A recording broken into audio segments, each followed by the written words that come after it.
Hi guys, narito ang pangalawang kabanata, simulan na natin.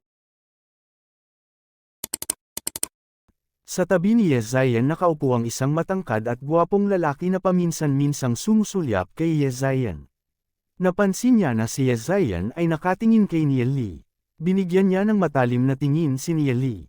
Bahagyang mas matangkad siya kaysa kay Nieli, at nagsimulang maglabas ng bahagyang yin aura. Natural na nakilala ni Nieli ang taong ito. Siya si Shen Yu. Kasapi siya ng Sacred Family, isa sa 3 pangunahing pamilya at may pambihirang talento. Si Shen Shu, na kasalukuyang nagsasalita sa entablado, ay kanyang tiyahin. Sa nakaraang buhay ni Nieli, si Shen Yu ay palaging manliligaw ni Yezayan. Bago pa manawasak ang Glory City, halos magpakasal na sina Shen Yu at Yezayan. Sa mata ng kanilang mga pamilya, sila ay palaging perpektong magkapareha. Kung hindi nasira ang Glory City, tiyak na nagpakasal na sana sila. Bago pa man maganap ang seremonya ng kasal, inatake ng mga Snowwind Beasts ang Glory City. Bago pa man nasira ang lungsod dahil sa mga halimaw, pinagtaksilan ng Sacred Family ang Glory City sa pamamagitan ng pagtalikod sa kanilang mga tungkulin at pagtakas. Maaaring ito ay gawa ng tadhana. Hindi naging asawa ni Shen Yu si Yezayan sa kanyang nakaraang buhay. Sa halip, nagkaroon siya ng ilang koneksyon kay Nieli. Nang maalala ito, hindi mapigilan ni Nieli na matawa sa kanyang sarili. Gayunpaman, matapos makita ang mga tingin ni Yezayan at Shen Yu, hindi maiwasan ni Nieli na makaramdam ng sakit ng ulo. Sa kasalukuyan, may kaunting mabuting impresyon si Yezayan kay Shen Yu. Ang tingin na ibinigay ni Yezayan kay Nieli ay puno ng paghamak. Tiyak na iniisip ni Yezayan na siya ay isang tamad at pilyong tao. Nang makita ni Nieli na nakatingin sa kanya si Yezayan, naramdaman niya ang pagbagal ng kanyang paghinga. Nang makita niya ang pamilyar na mukha, nagsimula siyang mag-isip ng lahat ng nangyari sa kanyang nakaraang buhay. Hindi maiwasan ni Nieli na makaramdam ng pananakit sa kanyang ilong. Ngumiti siya habang tinititigan ng malalim si Yezayan. Maraming salamat sa Temporal Demon Spirit Book. Ito ang nagbigay sa atin ng pagkakataong magkita muli, tahimik na inisip ni Nieli na puno ng pasasalamat. Kakaiba, naisip ni Yezayan. Naramdaman niya na ang tingin ni Nieli ay medyo kakaiba. Ang kanyang maliwanag na mga mata ay kuminang na parang mga bituin, na may bahid ng kalungkutan. Napuno ng mga tanong ang puso ni Yezayan. Kilala ba niya si Nieli? Bakit siya tinitingnan nito ng ganoon? Si Yezayan ay isang kagandahan na may mapuputing ngipin at mapupulang labi. Para siyang isang lotus na tahimik na namumukadkad, habang may hindi maipaliwanag na cute na aura. Ito ang dahilan kung bakit maraming mga lalaki ang nahuhumaling sa kanya. Sa puntong ito, dam ako ang tingin ni Shen Shu kay Nieli. Ang kilos ng mga batang ito na nasa edad na 13 o 14 ay hindi nakaligtas sa kanyang mga mata. Siya ay isang silver-rank demon spiritualist. Nakarating na siya sa estado ng pagkakaisa ng isip at katawan, na may malakas na pang-anim na pakiramdam. Napakatalas ng kanyang paningin. Kaya niyang makakita ng tumatakas na daga mula sa 100 metro ang layo. Si Yezayan ay may marangal na pagkakakilanlan. Siya ang anak na babae ng City Lord ng Glory City, pati na rin ang apo ng legend-rank demon spiritualist na si Emo. Bukod doon, may Saiyan Soul Realm na nabuo sa loob ng kanyang dantian. Isang bihirang talento. Iilan lamang sa mga tao sa Holy Orchid Institute ang nakakaalam ng pagkakakilanlan ni Yezayan. Kung magtagumpay si Shen Yu na maging asawa ni Yezayan, maaring palakasin nito ang posisyon ng Sacred Family sa Glory City. Ito rin ang dahilan kung bakit siya nasa Fighter Apprentice class. Isa rin ito sa mga dahilan kung bakit nagtuturo si Shen Shu sa klase na ito. Ibinaba ni Shen Shu ang kanyang mga braso at ipinulupot ito sa kanyang dibdib. Ang kanyang mga mata ay gumala sa mga estudyante at sinabi, "Sa susunod na 2 taon, kayong lahat ay mga estudyante ko." Bagamat sinabi ng prinsipal na ang mga estudyante ng Holy Orchid Institute ay pantay-pantay, kailangan kong ipaunawa sa inyo ang masakit na katotohanan. Sa mundong ito, walang pagkakapantay-pantay. Sinabi ni Shen Shu sa medyo matinis na boses. Ang kanyang mga salita ay parang mga patalim na malalim na tumagos sa mga puso ng mga estudyante. Tahimik na nakikinig ang mga estudyante sa ibaba ng entablado. Walang nagsalita. Pagdating ng panahon na kayo'y tumanda at lumabas ng paaralan na ito, aaminin niyo na totoo ang aking mga salita. Ang pagkakapantay-pantay ay isang kasinungalingan lamang na itinuro sa inyo ng mga matatanda. Hindi kayo pwedeng mabuhay sa isang pantasya habang buhay, sinabi ni Shen Shu habang ibinababa ang kanyang ulo upang tingnan ang mga estudyante. Ang Glory City ang tanging lungsod na nakaligtas sa Age of Darkness. Tayo ang nag-iisang natitirang mga tao. Sa loob ng Glory City ay may dalawang makapangyarihang nilalang. Ang mga fighters at mga demon spiritualists. Ang demon spiritualist ay isang marangal na nilalang. Isa lamang na fighter sa libo-libo o 10,000 ang may pagkakataon na maging isang makapangyarihang demon spiritualist. Hanggang ngayon, sa buong Glory City, ilan lamang na libong demon spiritualists ang nabubuhay. Kami ang mga tagapagtanggol ng Glory City. Ang mga fighters at demon spiritualists ay hinahati sa bronze, silver, gold, black gold, at legend rank. Habang mas mataas ang ranggo, mas makapangyarihan ang isa. Kung ang isang pamilya ay nagkaroon ng isang gold rank demon spiritualist, sila ay maaring maging isang aristokratikong pamilya. Kung ang isang pamilya ay nagkaroon ng isang black gold rank demon spiritualist, sila ay maaring maging isang marangal na pamilya. Kung ang isang pamilya ay nagkaroon ng 3 black gold rank demon spiritualists o isang legend rank demon spiritualist, ang pamilyang iyon ay maaring maging isang pangunahing pamilya. Mayroon tayong 36 na tao dito. Ang ilan ay mula sa pamilyang karaniwang tao, ang ilan ay mula sa pamilyang marangal. Bagaman pantay-pantay ang inyong simula, ang inyong mga pagkakakilanlan ay hindi. Umaasa ako na bawat isa sa inyo ay may kaalaman sa sarili at mayroong disiplina. Ang mga karaniwang tao ay mananatiling karaniwang tao. Imposible para sa inyo na maging isang aristokratikong pamilya, kaya't huwag kayong mangarap na maging isang phoenix. Kahit nasa loob ng mga marangal na pamilya, mayroong mahigpit na pagkakaiba ng mga antas na hindi kailanman maaaring lampasan. Sa ilalim ng tingin ni Shen Shu, ang mga estudyanteng may simpleng kasuotan sa klase ay nagpakita ng hindi komportableng ekspresyon sa kanilang mga mukha.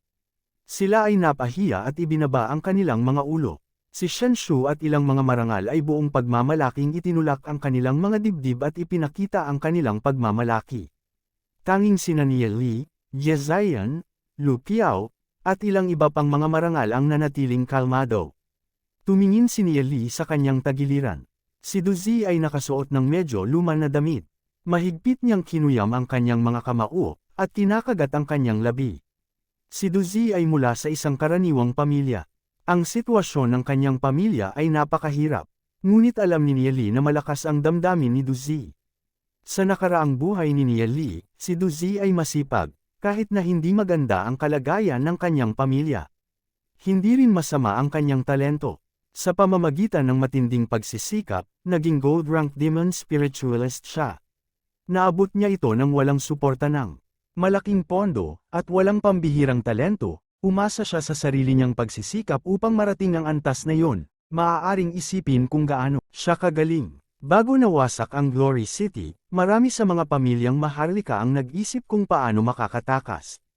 Tanging ang mga karaniwang tao lamang ang lumaban para sa Glory City hanggang sa kanilang huling hininga.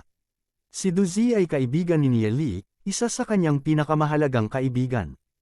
Nang makita ni Nia Li ang mukha ni Shen Shu na puno ng paghamak, hindi niya mapigilan ang pag-usbong ng galit sa kanyang puso. Sa kanyang nakaraang buhay, bago nasakop ang Glory City, ang Sacred Family ang unang tumakas. Kaya't walang maganda na impresyon si Nia Li sa kanila. Maging si Shen Yu o si Shen Shu, wala silang mga katangiang kanais-nais. Sa kanyang nakaraang buhay, si Shen Shu ay napakamalupit, kaya't labis na ikinadismaya siya ni Nia Li. Teacher Shen Shu, may tanong ako, biglang nagsalita si Nia Li. Tahimik na nakikinig ang lahat ng mga estudyante nang biglang sinira ni Nia Li ang kanyang talumpati. Ito'y ikinadismaya ni Shen Shu. Nakilala ni Shen Shu si Nia Li dahil siya yung may paghahangad kay Ye Ziyan. Ang mga salitang kanyang sinabi kanina ay patungkol kay Nia Li. Sino ang mag-aakala na si Nia Li ay magsasalita? Malamig na sumunghap si Shen Shu, ano yun? Sinabi ni Teacher Shen Shu na ang Glory City lamang ang nakaligtas sa Age of Darkness, na tayo lamang ang natitirang mga tao. Ano ang patunay mo sa pahayag na ito? Maaari ko bang tanungin kung kailanman nakalabas si Teacher ng street, Ancestral Mountains at bumisita sa Endless Desert, Toxic Forest, Blood Moon Marsh, Spirit Gulf, Heavenly Luster Mountains, at Northern Snow? Tanong ni Nia Li. Bilang isang taong muling nabuhay at may taglay na mga karanasan mula sa kanyang nakaraang buhay, kaya niyang tuluyang maliitin si Shen Shu. Anong Heavenly Luster Mountain? Anong Northern Snow? Kunot noong tanong ni Shen Shu. Narinig na niya ang tungkol sa Endless Desert, Toxic Forest at Blood Moon Marsh noon, ngunit ang mga lugar na iyon ay napakalayo mula sa street. Ancestral Mountains. Narinig lamang niya ang mga iyon sa mga alamat. Malamig na sumanghap si Shen Shu, nasa Glory City na ako mula pa noong ako'y isinilang, at hindi pa ako nakapunta sa mga lugar na iyon. Ngumiti ng bahagya si Nia Li at sinabi, dahil hindi pa nakarating sa mga lugar na iyon si Teacher Shen Shu, paano mo masasabi na tayo ang tanging mga taong buhay? Nabigla si Shen Shu at hindi agad nakapagsalita. Nagsimulang magbulong-bulungan ang mga estudyante sa klase. Wala silang ideya kung anong klaseng mga lugar ang tinukoy ni Nia Li. Si Ye Ziyan, na nakaupo sa malayo, ay nagpakita ng interes na kumislap sa kanyang mga mata. Muli niyang tiningnan si Nia Li ng may kuryusidad.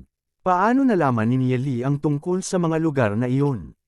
Si Shen Yu, na nakaupo sa tabi ni Ye Ziyan, ay bahagyang kumunat ang noo.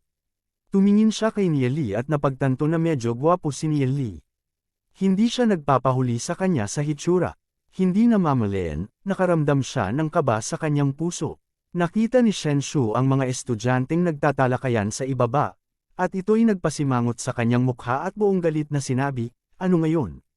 Paano mo mapapatunayan na hindi tayo ang huling mga taong buhay? Patunay, malamig na ngumiti si Nia Li. Ang kanyang mga karanasan mula sa nakaraang buhay ay sapat na patunay. Kamangha-mangha ang karunungan ng sangkatauhan.